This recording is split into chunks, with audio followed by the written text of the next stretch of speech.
connected on is, in terms of this app, is whether or not this is something that, because there's two parts to it. Like as I've looked at software for us to use, there's two parts to it. There's the management side of it, where you're entering data and stuff, and then there's the membership side where it's what they're seeing. Like with the membership management portion, I might go in and a new member signs up, I would go in and whoever would go in and set up their profile and do all that stuff. Whereas the member would just go into their membership information and see that, like what kind of member are they, et cetera. And so in terms of the app that you would develop, I guess one of our questions is this something that would be just information that the members would see, or is it something that can handle the administration side of it as well? In other words, entering all of that data. We could do both. You would probably be better off if you did the membership, the administration side on a website. It doesn't have to be that way. If you want to do it all through the phone, sounds a little awkward to me, a little tedious, but you could do it all through the phone if you want to. What would be your preference? No, my preference would be to do it through a computer, but so how would that work then? We'd have to develop a separate website that's linked with the app, or how? What would match? Yeah, I have, the programmers I work with are able to do both at the same time for not, drastic amounts of money. So I've been able to do it that way in the past. That would be a separate thing aside from this project through the class we're doing right now. With your student? Well, the students would probably still want to figure out to make a good app, you have to figure out all the problems and figure out all the solutions. And if part of the solution is a website, I'm going to ask them to either address that as a website or address it as on the app. It's just a matter of screens that the administrator would need to look at to approve new applicants to join the club, and it would also give you red flags if someone's like 3 months or a month behind payment or something like that, Right. If you really want to get it complex, you could also throw in a texting system where, the students could say, rate this teacher. Oh, you get a red flag, administrator. Everybody rated this teacher as lousy. Oh no, it's not going to work. I think we would want maybe even an automatic class survey to go out. Like we wouldn't even have to ask for it. Like it just every single class that you take, you'd have a feedback coming in. That would be handy on the app. If it's quick and easy, people are more likely to do it. Mm-hmm. Well, you already have a pretty complex app to begin with by default, and that's because you're dealing with students and parents. So you got multiple mostly adults, individual database, individuals. There won't be any children without their parents being involved, if that makes sense. It's not mostly children, it's mostly adults. And then a few children that come with you. A family membership. Yeah. Okay. So I don't know if that simplifies things, but it does a little. Yeah. I'll clarify that. But before I go into it, are we starting? Is this the official starting point where I start recording for the class? Well, that's sure. It's gonna make me nervous. I don't know. Well, so when we officially start, why don't we just have Kelly give an overview of kind of what Cedar Haven is? Awesome. Yeah, is that what you want? Did you look through the slides I sent? Yes, I did. Yep, and I have them up. I could even pull them up, and we could both look at them right now if you want. Sure. Okay. Let's do that, and she can kind of give an overview, and then if we need to, I can get us some of the more technical details that don't come out. Maybe. Okay. Then I'm going to this. And I'm going to hide Microsoft Teams, and hopefully PowerPoint is back there like it's supposed to be. Where are you, PowerPoint? Okay, there it is. And now I will play from the start. But you know what? It's not going to work that way. So we'll just have to do it like this. So go ahead, and I'll just, if you say next, I'll go to the next slide. Okay. So you just want very basics to start, right? Please. So, okay. I am Kelly Connell, and this is my husband, Mike. And we are opening a new nonprofit in Saginaw Township called Cedar Haven Library and Craftworks. It's not quite open yet, but we are remodeling the property in the building right now and hope to open in a few months. This is not, it's not something that we've been able to find that is running yet, and so we feel like we are kind of creating things from scratch. The closest that we've been able to compare is a membership-based athletic club where you pay a monthly membership and you can use the club during their open hours, and they kind of offer extra classes and stuff. So instead of working out, we are offering classes in Craftworks. So we'll get into a little bit more about what that entails. So I'm going to show the next slide.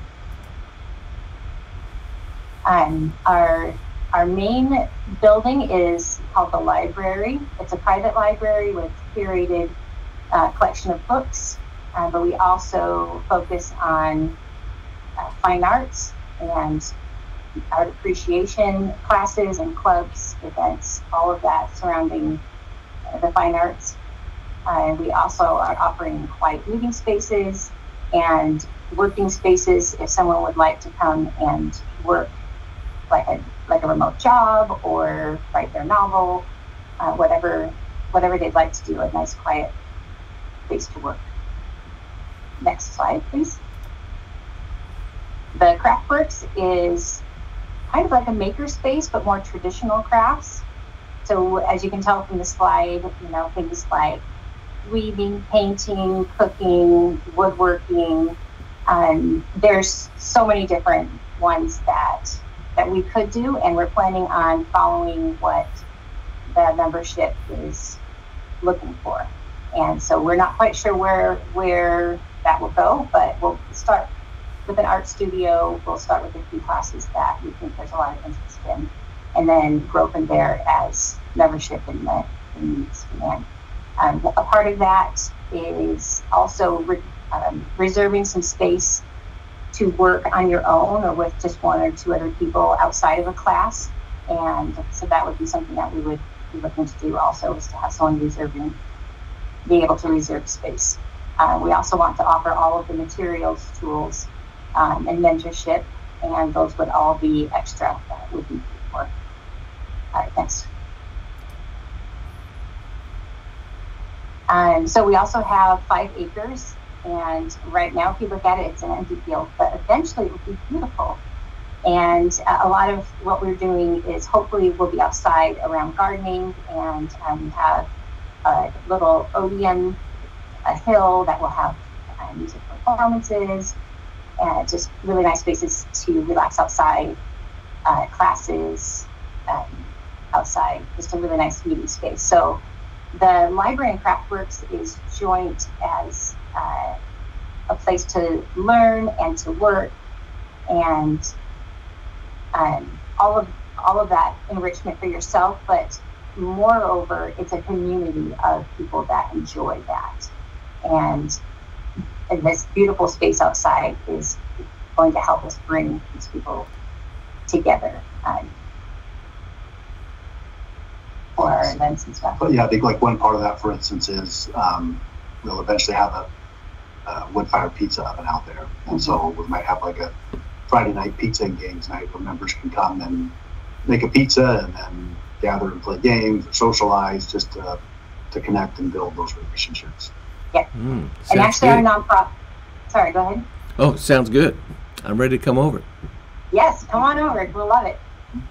So our nonprofit is not a traditional charitable nonprofit that most people know about. It's a social nonprofit, just some background there. And so the structure of it has the social aspect built into it. It's a very important part of the book. Next slide. Okay. And then there is an opportunity for families to join together, and the children in those families have their own programming.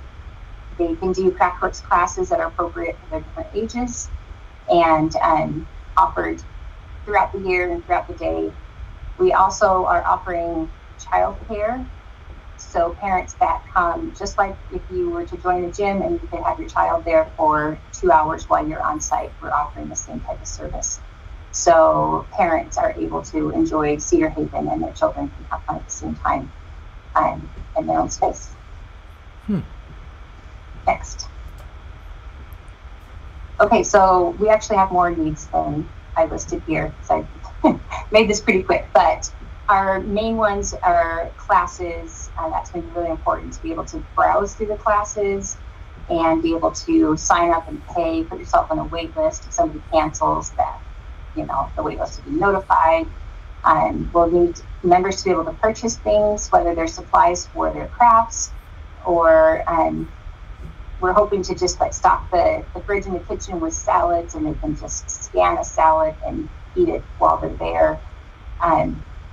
A lot of it's just they're choosing something to purchase there on an honor system, and they'll just scan it and go through the app, and it will just build up, and then once a month get charged to their account. The member portal, you want to talk about? Yeah, this would be just a portion of it where, you know, membership information would be stored. So there'd be, two sides. That obviously is an administrative side and a membership side where that information can get entered for the members, or the administrative people can enter information about members, like what kind of a membership do they have, what level of membership, and then their data. And then the member part of it would obviously be just seeing that. Yeah. One element of that we're kind of hoping for is some sort of an electronic membership card, so that they can, you can easily tell if someone's a member by the electronic card. It'd be especially nice if it had like a QR code or a barcode on it, so that we could then use that for access to the front gate. Well, their membership card could be in the app, the digital membership. Correct. Yeah. So the part of that, we're hoping as part of that membership card would include a QR code or a barcode scan, so that like when they pull up to the front gate, they can use that QR code to then open the gate and get access to the facilities, that kind of thing. We won't always have people at the front. I would have the front desk. So that, in terms of membership part, that will be good. And then obviously, elements of it to it would automatically renew people's memberships if they had a card on file. If they don't, have a reminder or at least an email saying, hey, remember, your membership's due, you're going to be charged your membership here in a month or so, just to keep them apprised of that and those kinds of things. The same sort of thing with the classes. It'd be nice to have like a reminder email if they've signed up for a class, have something go out, hey, reminder, your pottery class is in a month, it's next week, it's tomorrow, those kinds of things. Just thanks for coming to the pottery class, fill out this survey. Yeah, and then after the class, a survey of what they thought about the class and the instructor, and that kind of thing. Okay, so we're added to the list. We're after member portal. I see QR code for your membership, which would allow you to buy things and enter the gate and stuff like that. Okay, and then what's the other thing that we're adding here? I think like the reminders on classes. Oh yeah, notifications. So you're right, there's notifications related to your membership and notifications related to classes, etc. Okay, those are very good features for an app. And I don't, go ahead. No, if it helps, we can update the presentation and send that to you again with kind of everything listed out. That's helpful. Yeah, just just even a list would be fabulous. Now, one thing that you did share with us, which we're very grateful that we got already, is your survey. And your survey was related to a lot, not only what people wanted, but also what they could potentially teach. Is that aspect part of the app as well? In other words, do you always want to be gathering information about, hey, you can teach blacksmithing, or I don't know if that would Yeah, I know what you're saying. I wonder, I don't know if that would be very useful right on the app. I guess I picture that going more through the management. Rather than all of a sudden somebody says, I suddenly can now teach blacksmithing. I maybe, I don't know, we're thinking 300-400 members. So I kind of think I'll know who can teach blacksmithing, but I guess I haven't thought about that. Yeah, I haven't thought about that either. That's a good question. Yeah. Okay. So there's that possibility with the app. We could gather that information as well, but we don't know if it's necessary, so that's something to keep in mind. Probably the most important thing is who is using the app.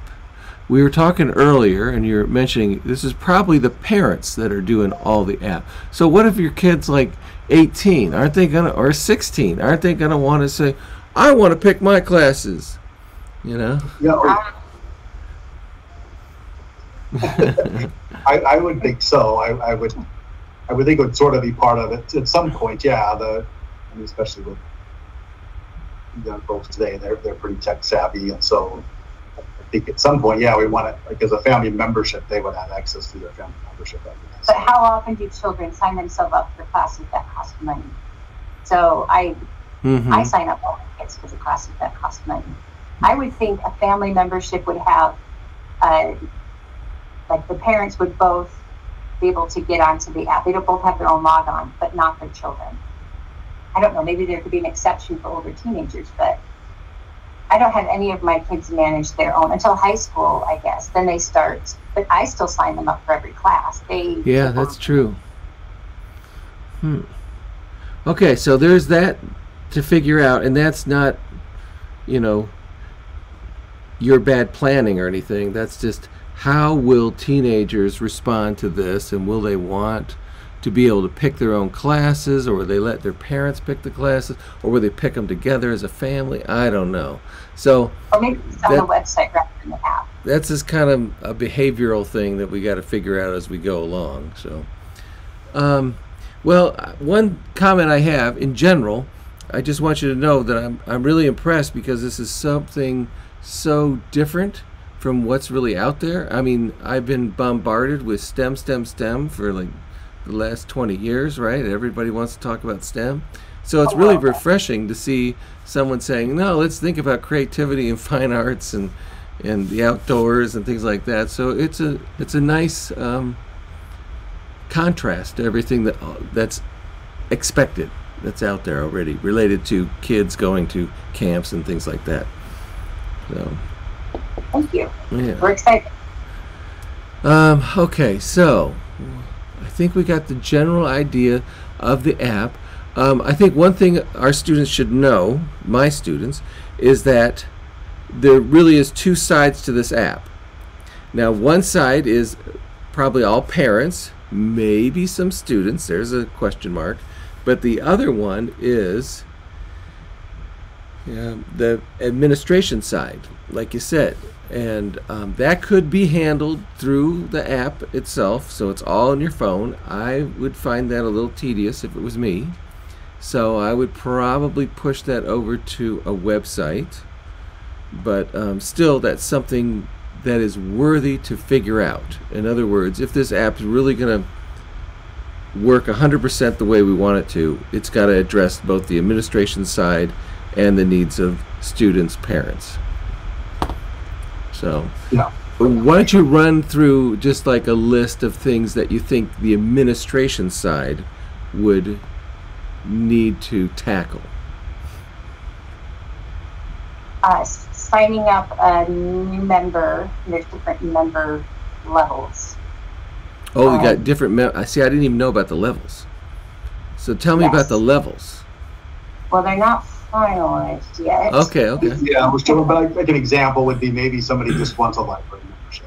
All they want to do is use the library. They're not interested in craft works or anything else. They're just really into reading and want a quiet place to meet with their friends and do a book club. And so that's all they want. Is the demographic library. Is like 55 to 80-year-old.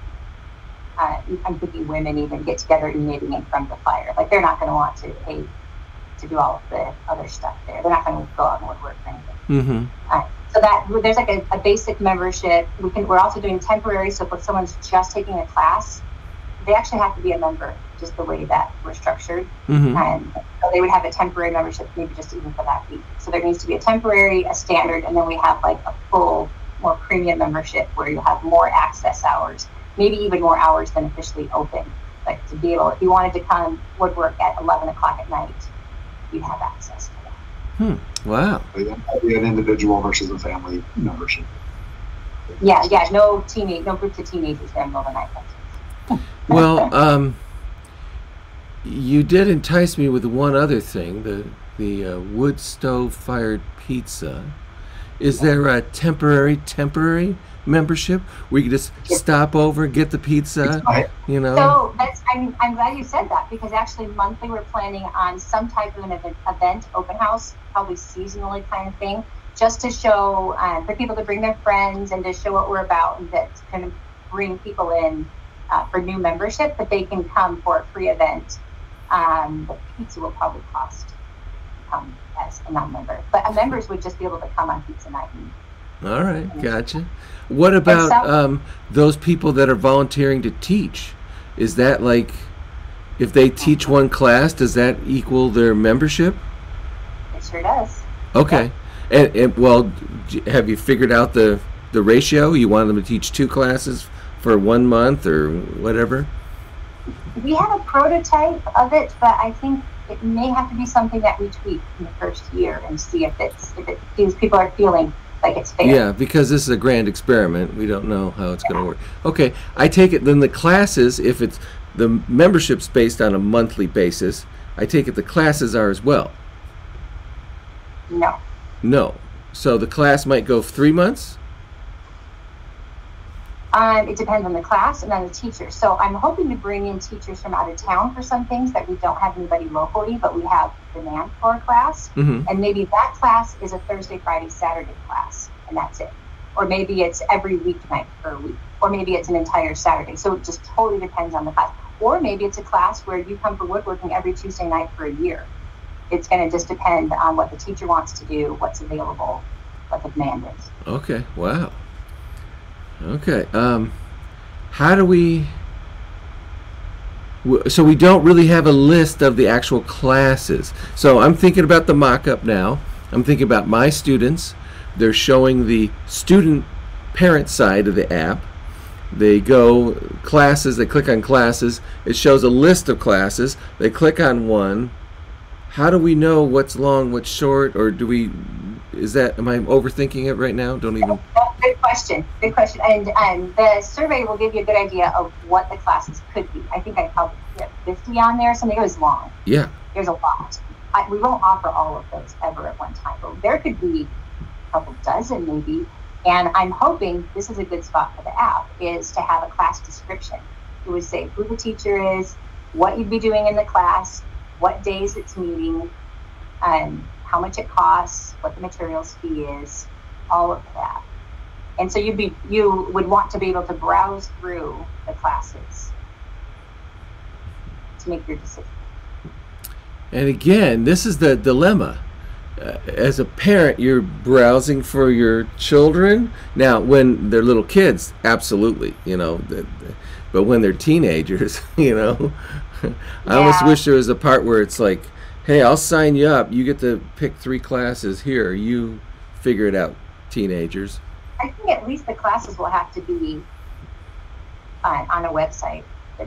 Yeah, but I don't know why we couldn't just have that, like a family membership can have as many logins as there are members of the family, and then the parents can decide whether they want to log in for their child or not. I think that might be the easiest way to handle that. What about this?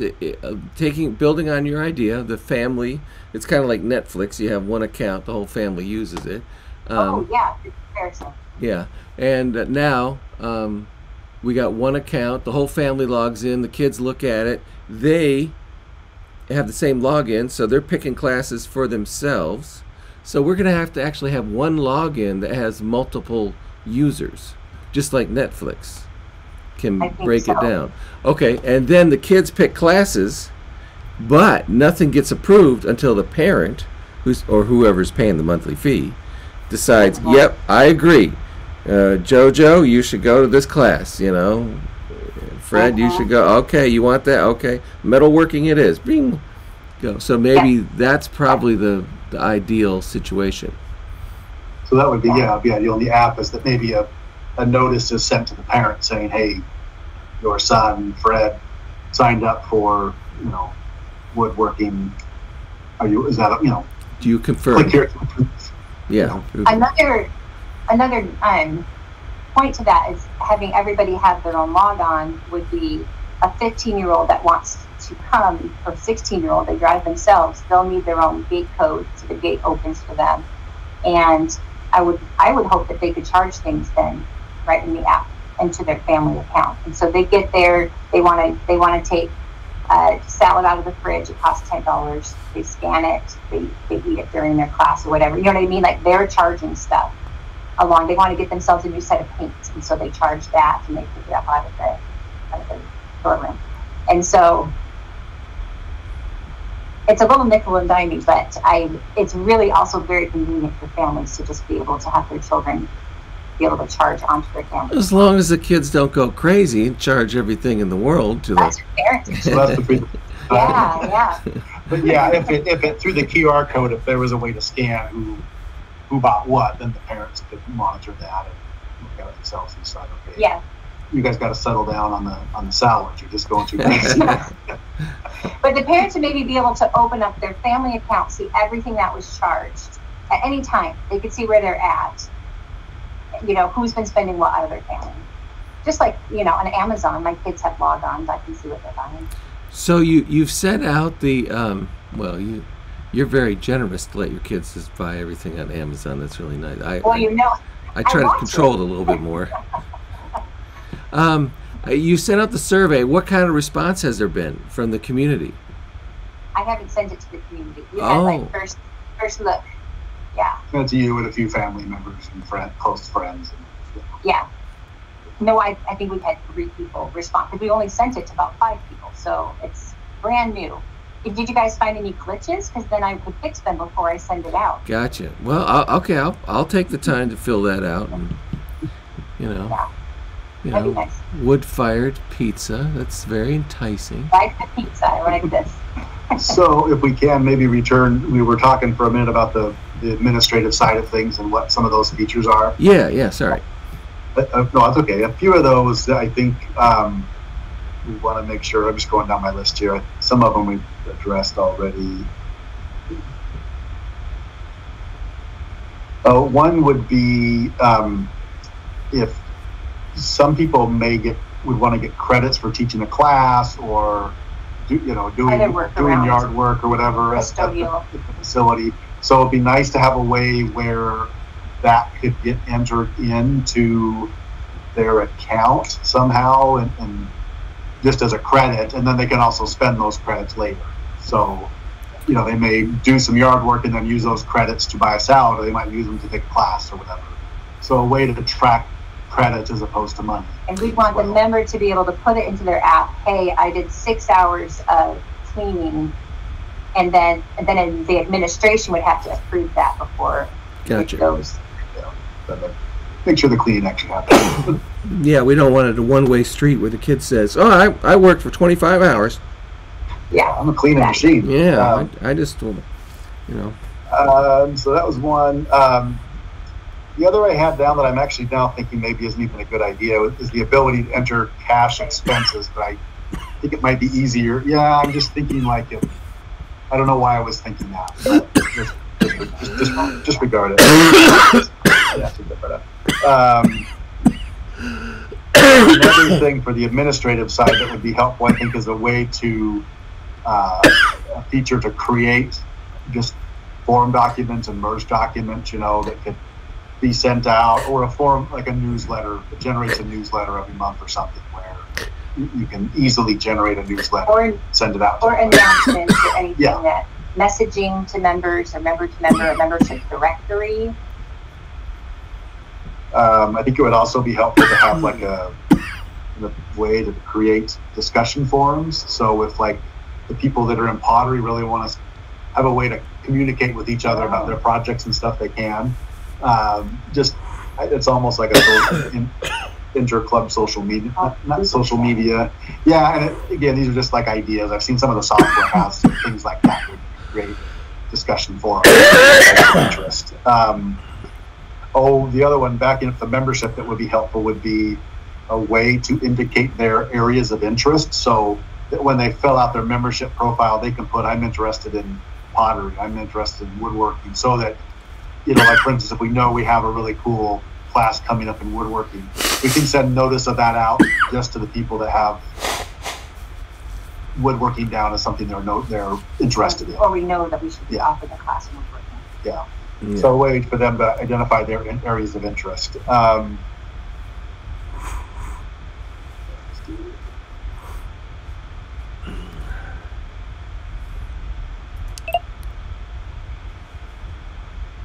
Well, that's a really good overview so far. Yeah. And I'm not sure if we talked about ability to reserve spaces or not. So like if somebody wants to reserve the library or a particular room or something, a way to do that within the calendar system. So it's going to have, that's going to have to be both sides. The member is going to have to request it. The administrator is going to have to approve it. So yeah, exactly. And then a way, I don't know how this works or not, but a way to export the membership payments and things like that, and everything else that comes in terms of income, to export that easily to an accounting software, so that all of that income and revenue at some point that data has to go into an accounting software. I see what you're saying. Yeah. Because even though we're not taxable, we still have to file basically a report showing everything every year. So that kind of thing would be helpful.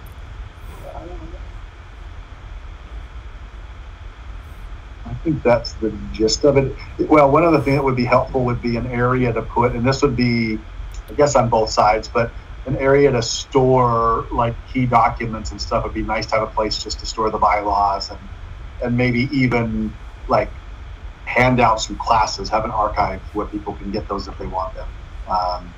Those kinds of things, or even videos of classes, archive those. Oh, wow. Members can access them. Like not. So that might just be easier to do through a YouTube kind of thing. I don't know, but that just, and then just have embedded. Once you start storing videos, you're using lots of space. And if you're making this big library of videos, you're going to have to be paying a lot just for your cloud storage space. And what is it for? No one might not look at it for a whole year or two. Yeah, right. It's just sitting up there. Just link it to have a YouTube channel. Yeah, well, the YouTube is fabulous because YouTube stores it all for free for us. They're crazy. No wonder they're losing money, But that's not something we're really focused on right now, but we want to keep the door open to the possibility. Okay. Well, I think we have a far better idea than when we started about what you're after with the app, and it's a good, rational challenge, and it's a real challenge. It's a real. You just can't click your fingers and it's all going to come to you. This is going to take some thinking to figure out how to make this interface work, but it is doable. And I like the idea of the two sides, and I like the idea of the family, one login, multiple accounts under one family. Users, or yeah. Just like kind of Netflix or something. I think we'd want them each to have their own unique QR code and stuff, so that we need to know who's coming and going. Not just that somebody in this family came, but we need to know it was the mom or the dad, or the son or daughter, or whoever. Oh yeah, I agree. And then that way, but each of those unique logins are all associated with one family account and one payment system. Well, yes, ideally, because I guess you could have multiple payment, but wow, it would get even more complex than it needs to be.